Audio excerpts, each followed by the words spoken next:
সময়কে যে মূল্যায়ন করতে পারবে না, সময় তাকে মূল্যায়ন করবে না। একটা সময় ছিল যখন শুধু আল্লাহ একাই ছিলেন, আর কেউ ছিল না। হুয়াল আউয়ালু ওয়াল আখির ওয়াজ যাহিরু ওয়াল বাতিন। একটা সময় ছিল যখন আল্লাহ ছাড়া কেউ ছিলেন না, আবার একটা সময় আসবে যখন আল্লাহ ছাড়া কেউ থাকবেন না। তিনি প্রকাশ্য, তিনি গোপন, তিনি প্রথম, তিনি শেষ। মাঝখানে আল্লাহ রাব্বুল আলামিন 6 দিনে সৃষ্টি করেছেন এই মহাবিশ্ব, এবং মহাবিশ্ব সৃষ্টি করার পরে অনন্তকাল, অনেক সময় পর্যন্ত এই মহাবিশ্বে মানুষের কোনো অস্তিত্ব ছিল না। এখন মানুষের কর্মকাণ্ড দেখলে মনে হয় যে মানুষই সব। মানুষ বিশ্ব চালাচ্ছে, অর্থনীতি চালাচ্ছে, রাজনীতি চালাচ্ছে, সমাজনীতি চালাচ্ছে, পরিবার চালাচ্ছে, ধর্ম চালাচ্ছে, মানুষ সব কিছু করছে। মানে এখন ভাবখানা দেখলে মনে হয় যে মানুষ ছাড়া পৃথিবীতে আর কিছুই নাই, আমরাই সব, আর পৃথিবীটা আমাদেরই। আল্লাহ পাক যদিও বা এই পৃথিবীর সব কিছু আমাদের জন্যই সৃষ্টি করেছেন, কিন্তু এই মহাবিশ্বে একটা সময় ছিল যখন মানুষের কোনো অস্তিত্বই ছিল না।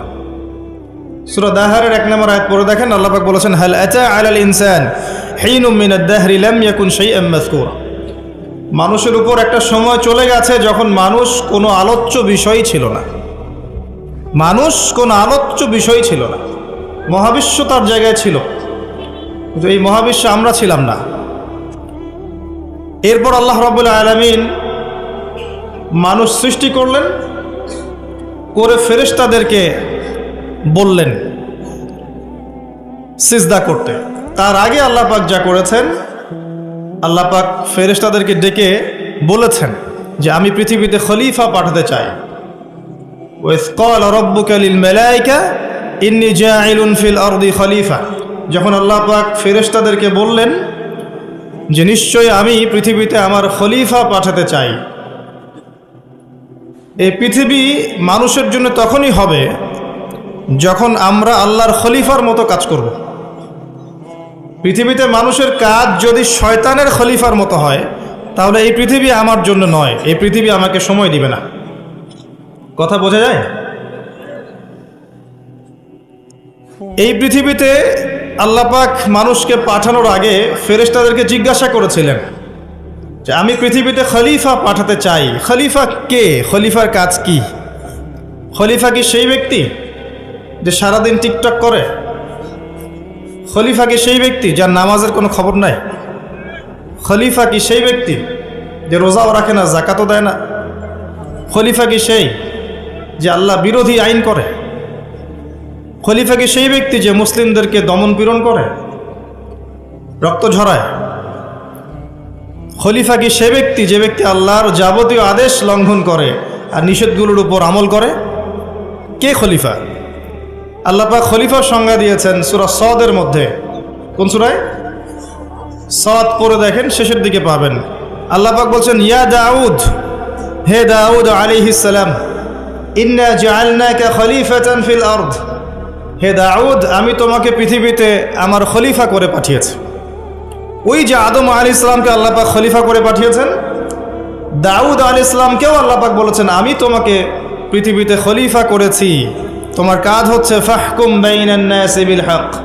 তোমার কাজ হচ্ছে পৃথিবীতে তুমি মানুষের মাঝে আল্লাহর বিধান দিয়ে বিচার ফয়সালা করবে, সত্যের মানদণ্ডে ন্যায় বিচার করবে।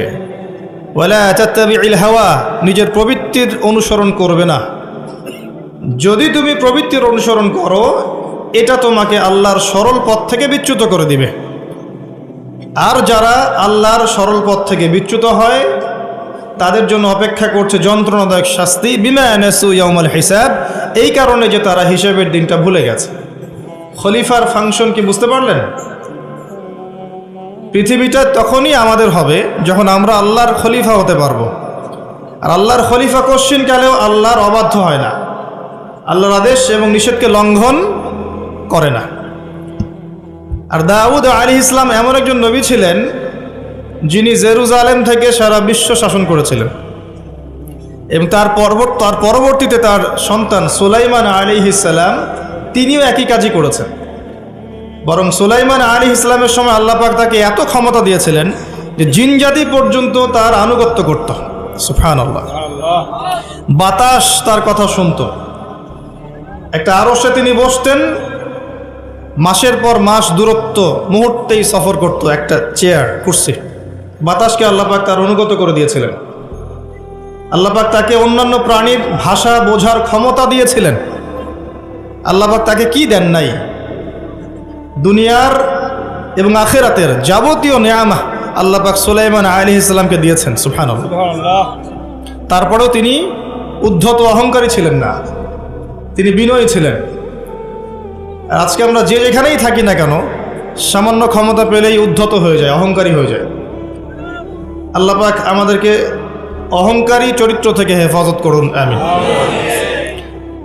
আল্লাহ পাক ফেরেশতাদেরকে জিজ্ঞাসা করেছিলেন এই বিষয়টা। তো ফেরেশতা মণ্ডলী বলেছিলেন, আতাজআলু ফীহা মান ইউফসিদু ফীহা ওয়া ইয়াসফিকুদ দিমা। হে আল্লাহ, আপনি কি এমন কাউকে পৃথিবীতে পাঠাতে চান যে পৃথিবীতে গিয়ে দুইটা কাজ করবে, ফিতনা ছড়াবে আর রক্তপাত ঘটাবে? ফিতনা ছড়াবে এবং রক্তপাত ঘটাবে। পৃথিবীর দিকে তাকিয়ে দেখেন, মানুষ এখন কি কাজ করছে সারা পৃথিবীতে? ফিতনা ছড়াচ্ছে এবং রক্তপাত ঘটাচ্ছে। এগুলোকে জিনজাতি করছে? যাহারাল ফাসাদু ফিল বাররি ওয়াল বাহরি বিমা কাসাবাত আইদিন নাস। আল্লাহ পাক সূরা রুমের মধ্যে বলেছেন, জলে এবং স্থলে যত বিপর্যয় ছড়িয়ে পড়েছে এগুলো মানুষের হাতের কামাই। আপনি আল্লাহর কথা ডিনাই করতে পারবেন না, এটা আল্লাহর কথা। আপনি দেখেন বিশ্বের দিকে এক দেশ আরেক দেশকে যে আক্রমণ করছে, বিশ্বটাকে একটা নিউক্লিয়ার যুদ্ধের দিকে নিয়ে গেছে, এটা কি জিনজাতি করেছে? না। এই নিউক্লিয়ার ওয়েপেন্সগুলো কি মানবতার কল্যাণে কাজ করবে? না। একটা যদি আল্লাহ না করুক বিস্ফোরিত হয়, আর এটা সমূহ সম্ভাবনা আছে যে হতেই পারে আগামীতে, তখন বিশ্বের এই অবস্থা থাকবে? না। কোশ্চিন গেল থাকবে না। আপনি দেখেন অর্থনীতির মধ্যে আমরা যে সুদভিত্তিক অর্থনীতি চালু করেছি, এটা কি জিনজাতি করেছে? না। আর এর মধ্য দিয়ে কি আমাদের কল্যাণ হচ্ছে? না। আমরা সংস্কৃতির নামে যে অশ্লীলতা ছড়িয়ে দিয়েছি, নারী পুরুষের ফ্রি মিক্সিং, বেলাল্লাপনা ছড়িয়েছি, পর্নোগ্রাফি ছড়িয়েছি, মাদকদ্রব্য ছড়িয়ে দিয়েছি। আমরা নারীরা এখন পোশাক পরেও নগ্ন হয়ে ঘুরছে, পুরুষ নারীর পোশাক পরছে, নারী পুরুষের পোশাক পরছে। ফাংশনাল রোল চেঞ্জ হয়ে গেছে। প্রজন্মের পর প্রজন্ম যাচ্ছে, তারা জীবনের উদ্দেশ্য কি জানে না। মাদক, ক্যাসিনো, টিকটক, ফেসবুক, ইউটিউবিং ইত্যাদি ভোগবিলাসে তারা ব্যস্ত আছে। এগুলো কি জিনজাতি করছে? না। ফাসাদ, যত ফাসাদ, গ্লোবাল ফাসাদ, ইকোনমিক ফাসাদ, পলিটিক্যাল ফাসাদ, সামাজিক ফাসাদ, প্রতিটা সেক্টরে, পারিবারিক ফাসাদ, কোনো ক্ষেত্রেই ফাসাদ জিনজাতি ছড়াচ্ছে না। কারা ছড়াচ্ছে? এটা আল্লাহ বলেছেন, যাহারাল ফাসাদু ফিল বাররি ওয়াল বাহরি বিমা কাসাবাত আইদিন নাস। মানুষের ফাসাদ এমন পর্যায়ে পর্যন্ত চলে গেছে যে প্রাকৃতিক ভারসাম্য এখন নষ্ট হয়ে যাচ্ছে। গতকালকের নিউজ দেখবেন যে হিমবাহ এত দ্রুত গলছে, বিগত শতাব্দীর চাইতে 80 গুণ বেশি দ্রুত বরফ গলে যাচ্ছে, এবং এতে 100 কোটি মানুষের জীবন হুমকির মুখে সামনে। এর কারণ হচ্ছে বাতাসে, পরিবেশে কার্বন ডাইঅক্সাইড, কার্বন মনোক্সাইড গ্যাসটা বেশি, এবং মিলস অ্যান্ড ফ্যাক্টরিজ, ইন্ডাস্ট্রিজ, এগুলোর মধ্য দিয়ে আমরা পরিবেশের ভারসাম্য নষ্ট করে ফেলেছি। কে করেছে? জিনজাতি? না, মানবজাতি। সুবহানাল্লাহ। প্রত্যেকটা সেক্টর, জলবায়ু দেখেন, ভৌগোলিক পরিবর্তনগুলো দেখেন, বনভূমি উজাড় করা দেখেন, এই যে জমিনের উপর জুলুম দেখেন, আকাশ নিয়ে এখন যুদ্ধ হচ্ছে, অমুক গ্রহ আমার, এ বলছে না অমুক গ্রহ আমার, মহাকাশ বাহিনী পর্যন্ত গঠন করছে। যত ফাসাদ দেখবেন সব মানুষ করছে। এই কথাটাই ফেরেশতারা বলেছিলেন, আতাজআলু ফীহা মান ইউফসিদু ফীহা ওয়া ইয়াসফিকুদ দিমা। আল্লাহ, আপনি কি এমন কাউকে পৃথিবীতে পাঠাতে চান যারা পৃথিবীতে গিয়ে রক্তপাত ঘটাবে আর ফাসাদ সৃষ্টি করবে? আল্লাহ পাক সেই কথাই বলেছেন সূরা রুমের মধ্যে, জলে স্থলে যত বিপর্যয় এগুলো মানুষের হাতের কামাই। অস্বীকার করার কোনো বুদ্ধি নাই, এগুলো আমাদের হাতের কামাই। ব্যক্তিগত পর্যায়ে ওয়াল আসরি, সময়ের কসম, কেউ যদি সময়কে মূল্যায়ন না করে, সে নিজে তার নফসের উপর জুলুম করবে, ফাসাদ সৃষ্টি করবে না? আসেন, এরপরে আল্লাহ পাক মানুষ সৃষ্টি করলেন আদম আলাইহিস সালামকে এবং তাকে জ্ঞান শিক্ষা দিলেন। ওয়াল্লামা আদামাল আসমা কুল্লাহা, আল্লাহ পাক আদম আলাইহিস সালামকে সমস্ত জ্ঞান শিক্ষা দিয়েছেন। বলেন সুবহানাল্লাহ। সমস্ত নামকে শিক্ষা দিয়েছেন। আল্লাহ। জ্ঞান কি বুদ্ধি থেকে আসে না অভিজ্ঞতা থেকে আসে? ফিলোসফিক্যাল থটস আছে এরকম, জ্ঞান আসে বুদ্ধি থেকে, কেউ বলে জ্ঞান আসে অভিজ্ঞতা থেকে, কেউ বলে জ্ঞান হচ্ছে সমন্বয় মতবাদ, কিছু বুদ্ধি কিছু অভিজ্ঞতা। কিন্তু আল্লাহ কোরআনে বলছেন জ্ঞান আসে কার পক্ষ থেকে? আল্লাহর তরফ থেকে। সূরা কাহফ 29 নম্বর আয়াত পড়ে দেখেন, ওয়াকুলিল হাক্কু মির রাব্বিকুম, হক তোমার রবের পক্ষ থেকে নাজিল হয়। হকটা কি? যখন তাওরাত নাজিল হয়েছিল, তাওরাত ছিল কি? হক। যখন জাবুর নাজিল হয়েছে, জাবুর কি ছিল? যখন ইনজিল নাজিল হয়েছে, ইনজিল কি ছিল? যখন কোরআন নাজিল হয়েছে এবং সুন্নাহ এসেছে, কিয়ামত পর্যন্ত হক কি থাকবে? অন্য কোনো হকের মানদণ্ড থাকবে না। যদি কোনো বিষয়ে কোরআন এবং সুন্নাহর সাথে মেলে, এটা মানতে কোনো আপত্তি আছে না। আর যদি কোনো বিষয়ে কোরআন সুন্নাহর সাথে না মেলে, ছাড়তে কোনো আপত্তি আছে না। যদি ছাড়ি তাহলে কি আমি সন্ত্রাসী হয়ে যাব না? আর যদি মানি তাহলে কি আমি মৌলবাদী হয়ে যাব না? কোরআন এবং সুন্নাহর সাথে যা মেলে, এটা যদি আমি মেনে নেই, এটা কি আমার অপরাধ না? কোরআন এবং সুন্নাহ কি আল্লাহর পক্ষ থেকে আসেনি? এবং সে আল্লাহ কি মহাবিশ্বের পরিচালক নন? তো যদি আল্লাহর দাসত্ব করি আমি কি অন্যায় কিছু করছি? হ্যাঁ, এই দাসত্ব কেমন হবে? শৈথিল্যতা প্রদর্শন করা যাবে না, চরমপন্থাও প্রদর্শন করা যাবে না। আপনি মধ্যমপন্থী থাকবেন। ওয়া কাযালিকা জাআলনাকুম উম্মাতান ওয়াসাতা, আল্লাহ পাক বলেছেন এভাবেই আমি তোমাদেরকে মধ্যমপন্থী উম্মাহ করেছি, যাতে করে তোমরা সাক্ষী হতে পারো। আমরা আশপাশে অনেক নয়েজ শুনতে পাচ্ছি, কথাবার্তা। আমরা রিকোয়েস্ট করব, যারা নেহায়েত এখানে বক্তাকে দেখতে এসেছেন বা ভিডিও করতে এসেছেন বা ছবি তুলতে এসেছেন, আল্লাহর ওয়াস্তে বাসায় চলে যান। বাসায় গিয়ে আরামে শীতের রাতে লেপের তলে শুয়ে থাকেন, ফেসবুক ইউটিউবে লেকচার দেখেন। এখানে আপনাদের কোনো প্রয়োজন নাই। আর যারা এখানে এসেছেন দিনের জ্ঞান শিখতে, জানতে, সরাসরি ইলম অর্জন করতে, তাদের জন্য স্বাগতম, আহলান ওয়া সাহলান। আপনাদের জন্য আমি বসে আছি, আপনারাও আমার জন্য বসে থাকেন। যদি কারো কোনো প্রয়োজন থাকে আপনি নীরবে চলে যাবেন, অন্য কাউকে ডিস্টার্ব করবেন না। আর আমি যে টপিকে কথা বলছিলাম, এটা বলতে গিয়ে একটা জায়গায় এসেছি যে মহাবিশ্বে এমন একটা সময় ছিল যখন মানুষের অস্তিত্ব ছিল না। এটা বোঝাতে গিয়ে আপনাকে বললাম যে আদম আলাইহিস সালামকে আল্লাহ পাক সমস্ত নাম শিক্ষা দিয়েছিলেন। এরপর কি করেছেন? তার সঙ্গিনী সৃষ্টি করেছেন। কোথা থেকে? তার বুকের পাঁজরের হাড় থেকে। এই হাদিসটা এখনো বুঝতে পারি না। আমি অনেস্টলি বলছি, আসলেই বুঝি না যে নারীদেরকে সৃষ্টি করা হয়েছে, স্ত্রীদেরকে সৃষ্টি করা হয়েছে বাঁকা হাড় থেকে। তাদেরকে জোর করে সোজা করতে যেও না, তাহলে ভেঙে যাবে। আর ওই অবস্থায় ছেড়ে দিলে তারা বাঁকাই থেকে যাবে। উত্তম নসিহতের মধ্য দিয়ে তাদের সাথে চলতে হবে। ওয়াল্লাহি এর চেয়ে কঠিন কোনো হাদিস আমার জীবনে আমি পড়িনি এবং জানিও নি, বুঝিও নি। মানে রাসূলুল্লাহ সাল্লাল্লাহু আলাইহি ওয়াসাল্লাম যে বলে গেছেন, নারীদের চেয়ে বড় কোনো ফিতনা আমি রেখে গেলাম না আমার উম্মতের পুরুষদের জন্যে, এর চেয়ে বড় হাদিস এবং ফিতনাময় হাদিস আমি আখিরুজ্জামানে দেখি না। আপনি একটু গভীরভাবে দেখলে দেখবেন, প্রতিটা সেক্টরে ফিতনার মূল কেন্দ্রবিন্দুতে পরিণত হয়েছে এক শ্রেণীর নারী, যারা আল্লাহর বিধান অনুযায়ী চলতে নারাজ। এবং যখন তাদেরকে পেট্রোনাইজ করা হয়, তখন আস্তে আস্তে আস্তে আস্তে সমাজে অশ্লীলতা, বেহায়াপনা, নগ্নতা, ফ্রি মিক্সিং এমনভাবে ছড়িয়ে পড়ে যে অনেক ক্ষেত্রে মুত্তাকি মানুষ তাদের ঈমান ধরে রাখতে পারে না। আল্লাহ পাক আমাদের প্রত্যেকের ঘরে ঘরে খাদিজা রাদিয়াল্লাহু আনহার মতো স্ত্রী তৈরি করুন, আমিন। এবং হাজারা আলাইহিস সালামের মতো স্ত্রী তৈরি করুন, আমিন। আমাদের মেয়েদেরকে আল্লাহ ফাতিমা রাদিয়াল্লাহু আনহার মতো বানিয়ে দিন, আমিন আয়েশা রাদিয়াল্লাহু আনহার মতো বোন তৈরি করুন। আমি যে দোয়াটা করলাম, এই দোয়াটা এত গুরুত্বপূর্ণ, যেটার ফলশ্রুতিতে একটা সমাজের শৃঙ্খলা, ব্যালেন্স টিকে থাকে। কে খাদিজা রাদিয়াল্লাহু আনহা? রাসূলুল্লাহ সাল্লাল্লাহু আলাইহি ওয়াসাল্লামের সাথে যখন কেউ ছিল না, তখন একজন নারী, তার স্ত্রী তার সাথে ছিল, তার নাম খাদিজা রাদিয়াল্লাহু আনহা।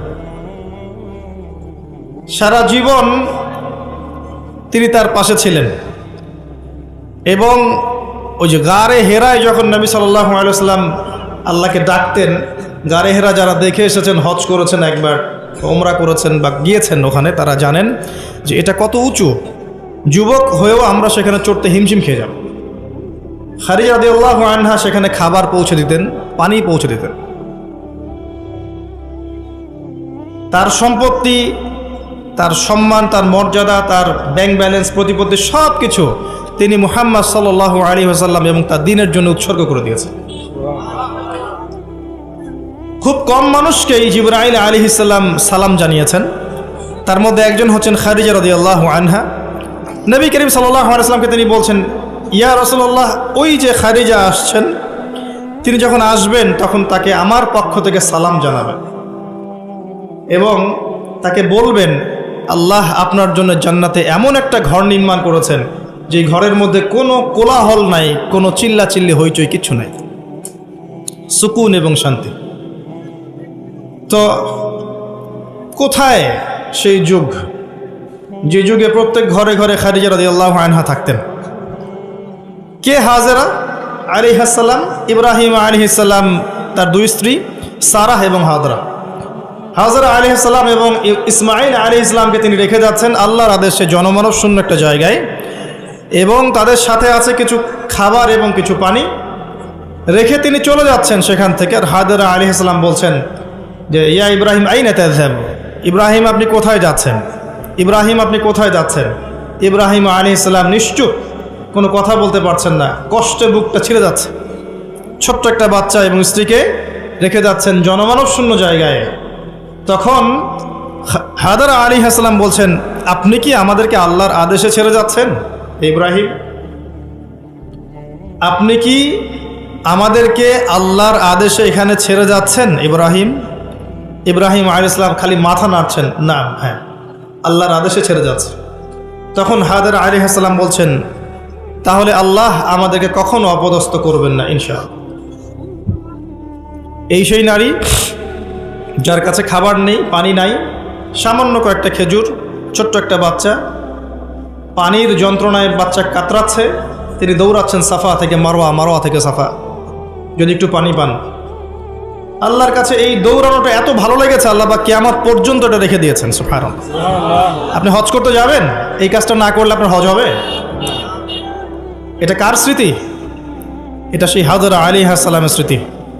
এই যে তাওয়াক্কুলকারিণী নারী, আল্লাহর প্রতি ভরসাকারিণী, সবরকারিণী নারী, তার গর্ভ থেকে এমন সন্তান এসেছে যেই সন্তানকে বাবা বলছে, ইয়া বুনাই, হে আমার সন্তান, ইন্নী আরা ফিল মানামি আন্নী আযবাহুক, আমি স্বপ্নে দেখেছি আমি তোমাকে জবাই করছি, ফানজুর মাযা তারা, তোমার কি রায় আমাকে বলো। তখন ওই বাচ্চা বলছে, যার বয়স মেবি 10 বা 12 বা 15 হাইয়েস্ট, যে বয়সের আমাদের প্রজন্মের বাচ্চা কাচ্চারা কিশোর অপরাধ করে আর টিকটক চালায় আর স্মোক করে আর ড্রাগস নেয় আর মেয়ের পিছনে টাঙ্কি মারে, এই বয়সের বাচ্চা। ইসমাইল আলাইহিস সালাম বলছেন, ইয়া আবাতি, হে আমার বাবা, ইফআল মা তুমার, হে আমার বাবা, আপনি তাই করেন যা আপনাকে আদেশ করা হয়েছে। কি আদেশ করা হয়েছে? জবাই করতে। আপনি তাই করেন যা আপনাকে আদেশ করা হয়েছে। সাতাজিদুনি ইনশাআল্লাহ মিনাস সাবিরিন, ইনশাআল্লাহ বাবা আপনি আমাকে সবরকারী পাবেন। এই জেনারেশনের একটা ছেলেকে দেখাতে পারবেন যে এরকম করে কথা বলতে পারবে? একটা ছেলে? এরা তো জানেই না জীবনের উদ্দেশ্য কি, জীবনটা কি সেটাই জানে। What is life, the definition of life, the definition of success জানে না। ওই ছোটোবেলায় একটা বইয়ের বোঝা কাঁধে চাপিয়ে দেওয়া হয়েছে, ব্যাগের মধ্যে 10টা বই, এটা নিয়ে গিয়েছে প্রথমে প্লে, তারপর নার্সারি, তারপর 1 2 3 4 5 6 7 8 9 10 পড়েছে। পরীক্ষা A+ পেতে হবে, গোল্ডেন পাওয়ার জন্য যা ইচ্ছা তাই করেছে। তারপরে আপনার HSC করেছে, অনার্স মাস্টার্স করেছে, মাশাআল্লাহ। এখনও জানে না ওযুর ফরজ কয়টা, এখনও জানে না যে কোরআন কি জিনিস, কোরআনের মধ্যে আল্লাহ কি বলেছেন, হাদিস প্রফেটিক লাইফস্টাইল কি, হাদিস কি, নবী সাল্লাল্লাহু আলাইহি ওয়াসাল্লামের জীবনী আবার কি জিনিস, তার স্ত্রীদের নাম, কত সালে বদরের যুদ্ধ, কত সালে উহুদ, কিভাবে তিনি দিন প্রতিষ্ঠা করেছেন, সাহাবায়ে কেরামের জীবনী, ইসলামিক খেলাফত, ইসলামের ইতিহাস, টোটালি ইন ইগনোরেন্স, পুরো অজ্ঞতার মধ্যে আছে তারা এগুলো থেকে। এরপরেও তাদের পিতামাতার অ্যাটিটিউড দেখলে মনে হয় যে এগুলো সোনার ছেলে, সব ছেলে। এবং মেয়েদের দিকে তাকান, ওই বয়সেরই, সারাদিন মেকআপ বক্স, নতুন কি জামা আসছে, নতুন কোন ফ্যাশন আসছে, কোন ড্রেসটা পরে মার্কেটে গেলে মানুষ আমাকে দেখবে বেশি, তারপরে ছেলের পোশাক নতুন নতুন কোনগুলো আসছে যেগুলো এখন মেয়ের পোশাক হিসেবে ব্যবহার করা যায়, ফেসবুকিং, চ্যাটিং, স্ন্যাপচ্যাট, ইনস্টাগ্রাম, ছবি, নিজের ছবি নিজেই তুলছে, নিজেই হাসছে, একা একাই হাসে, একাই ছবি তোলে, একাই আপলোড করে। কি মনে হচ্ছে আপনাদের কাছে? এবং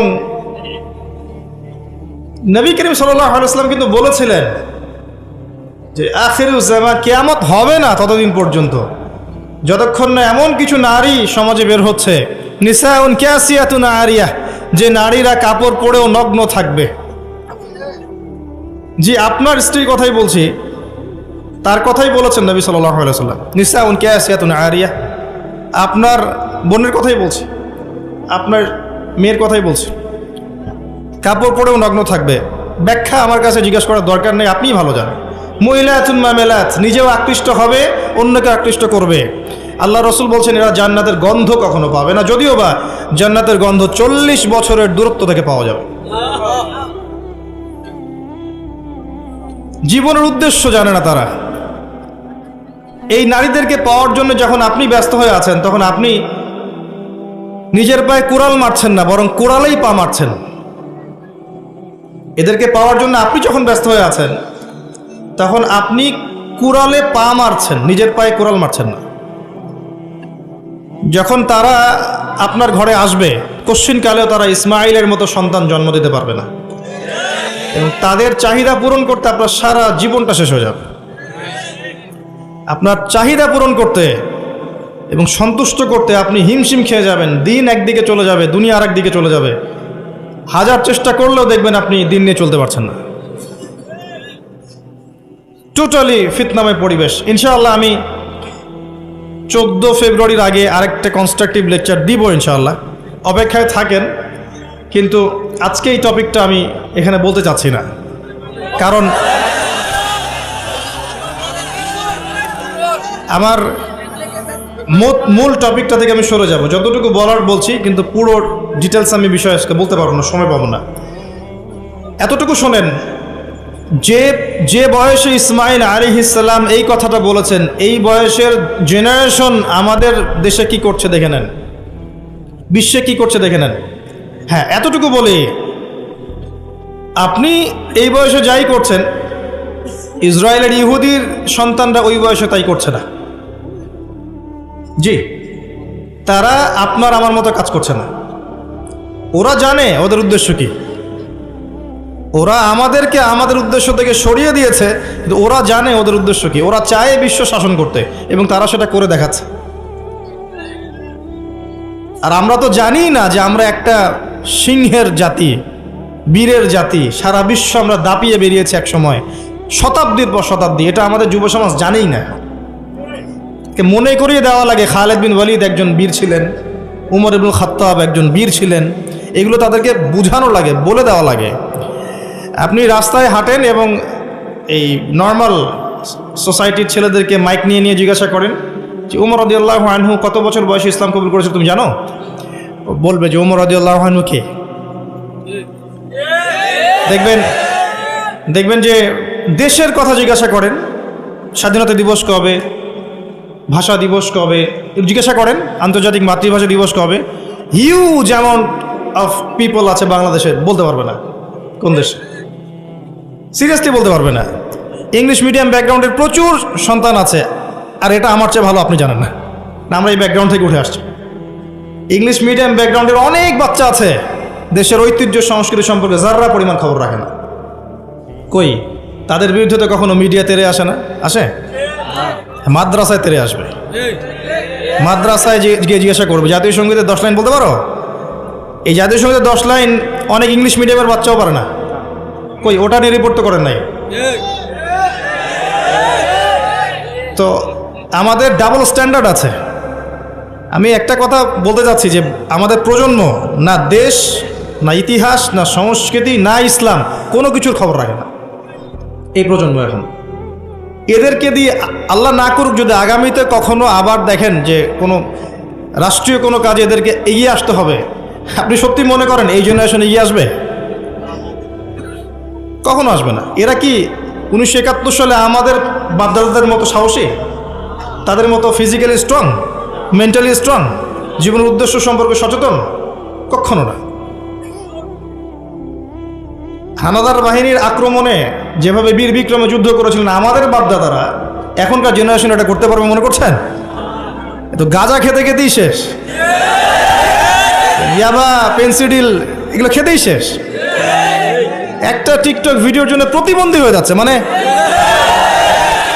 কি করছে মাথায় ঢোকে না, কি করছে, মানে কি পায় এগুলোতে আল্লাহ ভালো জানেন। একটা ভিডিও করার জন্য কি করছে, মানে আমি দেখলাম মোটর সাইকেলে রেস করছে, ভিডিওটা থেকে গেছে, কিন্তু ওই রেসের মধ্যে সে স্পট ডেটে মারাও গেছে। এমন এমন অ্যাঙ্গেল থেকে ভিডিও করতে চাচ্ছে যেখান থেকে পড়ে মারা যাচ্ছে। মানে একটা আয়াত মনে পড়ে, এই আয়াতটাই মনে পড়ে এই বিষয়গুলো দেখলে। আর এই সময়গুলো কিন্তু খুব দ্রুত এসেছে। বিগত 10-20 বছরে কিন্তু এমন ছিল না, খেয়াল করে দেখেছেন? বিগত 20 বছরে কিন্তু এমন ছিল না, এই প্রজন্মগুলো ছিল না। এবং সময় খুব দ্রুত পরিবর্তন হচ্ছে। আল্লাহ ভালো জানেন আমাদের বাচ্চাদের না জানে কি হবে, আল্লাহু আ'লাম তাদের যে কি হবে আল্লাহ ভালো জানেন। আমার তো মনে হয় ওদের ব্রেইন পর্যন্ত কন্ট্রোল করা হবে। এমনভাবে ব্রেইন ওয়াশ করে দিয়েছে যে দেখবেন পাবলিক লাইফ আর প্রাইভেট লাইফের পার্থক্য বোঝে না। একটা জিনিস প্রাইভেট, ওটাকে পাবলিক করে ফেলবে, নিজেই করে দিবে, মানুষ করবে না।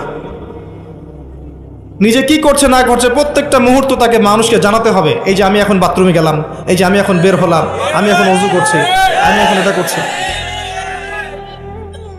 একটা অসুস্থ জেনারেশন, একটা মানসিক বুদ্ধিবৃত্তিক প্রতিবন্ধী একটা জেনারেশন তৈরি হয়েছে, আমাদের অগোচরেই হয়েছে। আর আমরা এদেরকে লাই দিয়েছি, ছোট আছে এরা, নাক চিপলে দুধ বের হয়, ছোট আছে বলে বলে।